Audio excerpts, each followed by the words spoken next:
ఒకప్పుడు రవితేజ గారి పేరు చెప్తే ఈ హీరోకి అసలు హేటర్సే ఉండర్రా అనుకునే స్టేజ్ నుంచి ఇప్పుడు రవితేజ గారి పేరు చెప్తే హేట్ చేసుకునే స్టేజ్కి రవితేజ గారి మూవీస్ అయినా తన స్క్రిప్ట్ సెలక్షన్ అయినా చాలా దిగజారిపోయింది.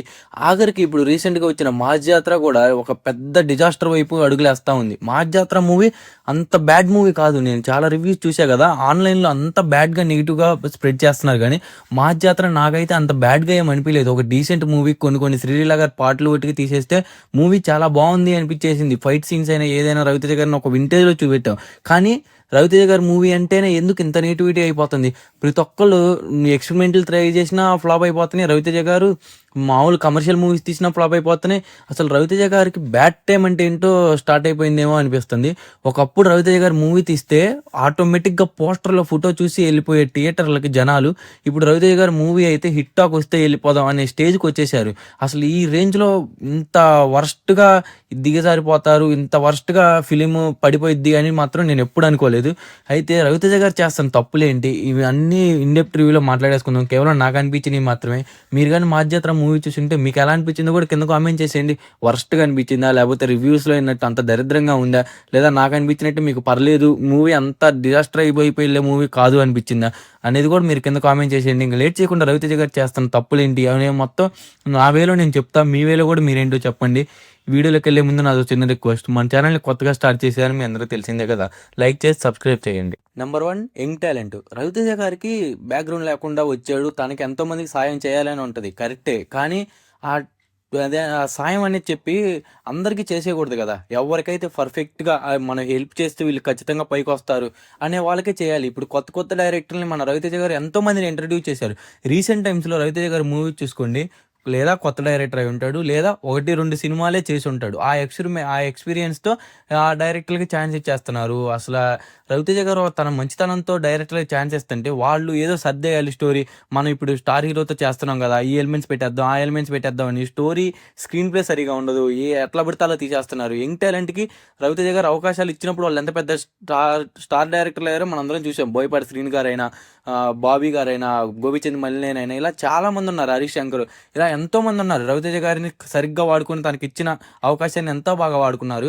రవితేజ గారు, నాదో చిన్న రిక్వెస్ట్, మీరు ఇంకా స్టేజ్కి వచ్చేసారు అంటే ఇంకా రిటైర్మెంట్ అయ్యే స్టేజ్కి వచ్చేసారు. ఈ స్టేజ్కి వచ్చినప్పుడు రిటైర్డ్ అయ్యేటప్పుడు మనం ఒక గుర్తింపు ఉండే మూవీ తీసామరా, అరే మంచి రిటైర్మెంట్ ఇచ్చామరా అనే స్టేజ్లో ఉండాలి. ఇప్పుడు పవన్ కళ్యాణ్ గారిని చూసుకోండి, తను రిటైర్మెంట్ ఇవ్వాలి అనుకునే టైంకి ఓజీ పడింది. ఇంకా ఫ్యాన్స్ అందరూ ఖుషి, అసలు ఎక్కడ లేని కంబ్యాక్ ఇచ్చారు పవన్ కళ్యాణ్ గారు అనే వేలో ఉన్నారు. మీరు యంగ్ డైరెక్టర్స్కి, యంగ్ టాలెంట్కి అవకాశాలు ఇవ్వండి, కానీ సరైన వాళ్ళకి ఇవ్వండి. Number 2, script selection. రవితేజ గారి స్క్రిప్ట్ సెలక్షన్ అంటే మనం ఏమనలేం లేదు, దాంట్లో మంది కూడా తప్పు ఉంటుంది. ఎందుకంటే రవితేజ గారు కాన్సెప్ట్ మూవీస్ తీశారు. రావణాసుర తీశారు, టైగర్ నాగేశ్వరరావు చూశారు, ఈగలు తీశారు. ఈ 3 మూవీస్లో ఈగలు, టైగర్ నాగేశ్వరరావు అనేది చాలా బాగుంటాయి మూవీస్. కానీ ఆ మూవీస్ ఫ్లాప్ అవ్వడానికి మెయిన్ రీజన్ రాంగ్ డేట్లు. ఏదో డేట్కి మూవీని రిలీజ్ చేసేద్దాం, ఇంకా ఈ డేట్ తప్ప మనకు వేరే డేట్లు ఉండవు అనే టైంకి ఆ మూవీస్ రిలీజ్ చేసేసి రాంగ్ డేట్లో రిలీజ్ చేస్తున్నారు. రవితేజ గారికి మెయిన్ ప్లస్ పాయింట్ ఏదైనా ఉంది అంటే ఫ్యామిలీ ఆడియన్స్. రవితేజ గారి మూవీస్కి మెయిన్ ఫ్యామిలీ ఆడియన్స్ వస్తారు.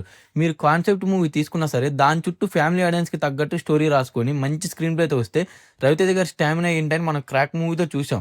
50% ఆక్యుపెన్సీతోనే క్రాక్ మూవీ ఎన్ని కోట్లు కలెక్ట్ చేసిందో మనందరికీ తెలియదా? అది మన రవితేజ గారి స్టామినా. ఆ మూవీ కానీ ఇప్పుడు రిలీజ్ అయి ఉంటే ఈజీగా 100 కోట్లు కొట్టేసేది, అది నో డౌట్. కానీ రవితేజ గారి స్క్రిప్ట్ సెలక్షన్ అలా ఉండాలి. దానికి మంది తప్పు ఉందిలే. కమర్షియల్ మూవీస్ తీస్తే దమ్మకా లాంటి మూవీని 100 కోట్లు చేసాం, టైగర్ నాగేశ్వరరావు లాంటి మూవీని ఫ్లాప్ చేసేసాం. ఇలా పోల్చుకుంటే రవితేజ గారు కమర్షియల్ మూవీస్ తీయడం తప్పే లేదనిపించింది. కానీ కమర్షియల్ మూవీస్ తీయాలి, కానీ కమర్షియల్ ఎలిమెంట్స్తే మూవీని నడిపించేస్తాయని మాత్రం అనుకోకూడదు. ఇప్పుడు మా జాతర మూవీలో జరిగిన తప్పదే. మూవీ పాయింట్ బాగుంటుంది, రైల్వే ఆఫీసర్ అని ఫస్ట్ 10 నిమిషాలు చాలా నీట్గా చేస్తారు. కానీ దాని తర్వాత చూసుకోండి, ఆ పాయింట్ని తిప్పి ఎటో తీసుకెళ్ళిపోతారు. అసలు వాళ్ళు అనుకున్న పాయింట్కి వాళ్ళు మనం చూపిస్తానికి ఏం సంబంధం లేదు అనే వేలో చేస్తారు. ఇలాగా ఒక 2-3 సీన్స్ మూవీని నడిపించేస్తాయి అనే వేలోకి వచ్చేసారు రవితేజ గారు. ఒకప్పుడు రవితేజ గారి స్క్రిప్ట్ సెలక్షన్ గురించి మాట్లాడుకుంటే అసలు అది వేరే లెవెల్లో ఉండేది. ప్రజెంట్ రవితేజ గారి స్క్రిప్ట్ సెలక్షన్ కూడా చాలా వాటికి పాడైపోయింది అని నేను అనుకుంటున్నాను. ఫైనల్‌గా ఈ 2 రీజన్స్ రవితేజ గారికి బాగా మైనస్ అయిపోతున్నాయని నేను అనుకుంటున్నా. ఒకటి యంగ్ టాలెంటు, 2 స్క్రిప్ట్ సెలక్షను. ఈ 2 రవితేజ గారు చూసుకొని మంచి పీఆర్ టీమ్‌ని మెయింటైన్ చేసుకుంటే రవితేజ గారంటే ఏంటో మళ్ళీ ఇంకోసారి ఇప్పుడున్న జనరేషన్‌కి తెలిసిద్ది. నేను ఇప్పుడున్న జనరేషనే. కాపోతే నాకు అతనంటే ఇష్టం. అతని గురించి తెలుసుకోవటం అవన్నీ చూసిన తర్వాత ఇంకా అతని మీద గౌరవం పెరిగింది. ఈ వీడియో మీరు ఇంతవరకు చూసారంటే మీకు నచ్చే ఉంటుంది కదా! లైక్ చేసి సబ్స్క్రైబ్ చేయండి. రవితేజ గారి మూవీస్ ఇలా ఘోరంగా ఫ్లాప్ అవ్వడానికి, ఇంత డిజాస్టర్ టాక్, నెగటివిటీ తెచ్చుకోవడానికి రీజన్స్ ఏంటివో కూడా మీ ఊళ్ళో కింద కామెంట్ చేసేయండి. లాస్ట్ వీడియోలో నన్ను చాలా బాగా ఎంకరేజ్ చేశారు. దీంట్లో కూడా ఎంకరేజ్ చేస్తారని అనుకుంటున్నా. ప్లీజ్ లైక్ చేసి సబ్స్క్రైబ్ చేయండి.